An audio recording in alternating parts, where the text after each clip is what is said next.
Are the Denver Broncos finally ready to reclaim their place among the NFL elite? Broncos Country, listen up, because what happened this week around the Pro Bowl conversation tells us a lot more than just who made the roster. It tells us where this franchise is headed, how far it's come, and why the rest of the league is paying attention again. Let's start with the headline that sparked debate across Denver and beyond. Head coach Sean Payton didn't mince words when asked about one of the most surprising omissions from the 2026 Pro Bowl list.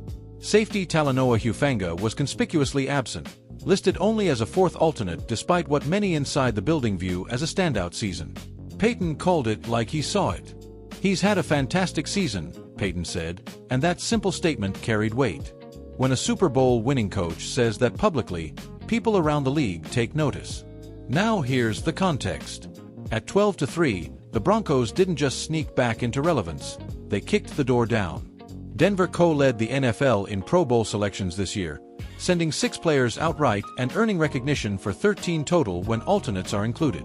That's the most Pro Bowl buzz this franchise has generated since 2016, and it's no coincidence it lines up with winning football. In this league, respect follows results. The 6 Broncos who earned Pro Bowl nods read like a blueprint for sustainable success.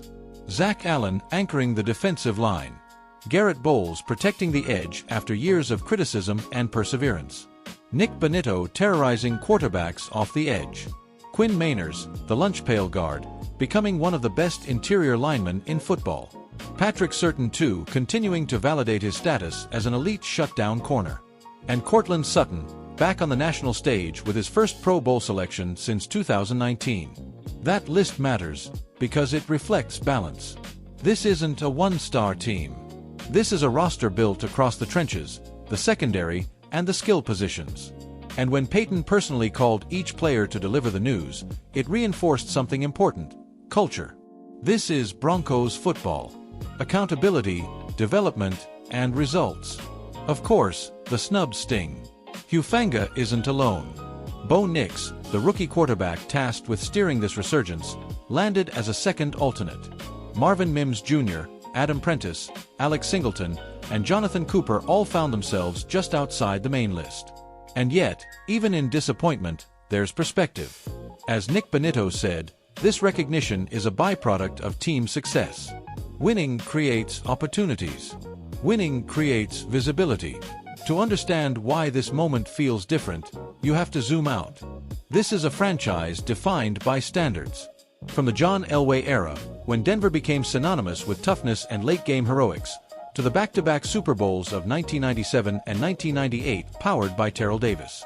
From the defensive dominance that carried Super Bowl 50, led by Von Miller, to the surgical brilliance of Peyton Manning during his championship run in 2015. The Broncos don't measure success by participation trophies. They measure it by banners. For nearly a decade after that Super Bowl 50 parade, Denver drifted. Coaching changes, quarterback uncertainty, and inconsistent drafting left Broncos Country restless. Empower Field at Mile High, one of the toughest places to play thanks to the altitude and the noise, still brought the energy, but the results didn't always follow. That's why this season feels like a turning point. Tactically, the transformation is obvious. Offensively, Payton simplified reads for his young quarterback, emphasizing timing, play action, and red zone efficiency. Defensively, Vance Joseph's unit leaned into pressure and versatility, allowing players like Surtain to erase top receivers while the front 7 attacked aggressively. This is modern NFL football, tailored to personnel, not ego. Statistically, the improvement is undeniable. Denver's defensive efficiency ranks among the league's best, while the offense has cut down on turnovers and improved situational football, third downs, red zone, late-game execution.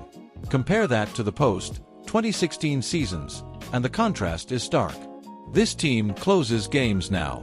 This team expects to win. Around the league, analysts are starting to whisper it. One AFC scout put it this way: Denver doesn't feel like a rebuild anymore. They feel like a problem. And that matters in the AFC West, where rivalries with the Chiefs, Raiders, and Chargers define seasons. The Broncos aren't just chasing relevance, they're chasing control of the division again. Looking ahead, the implications are massive. If this core stays healthy, Denver isn't just a playoff team, they're a contender. The young quarterback continues to develop. The defense is locked in. The offensive line has finally stabilized. And with Peyton at the helm, the margin for error keeps shrinking. So what about Hufanga? History suggests this won't be forgotten.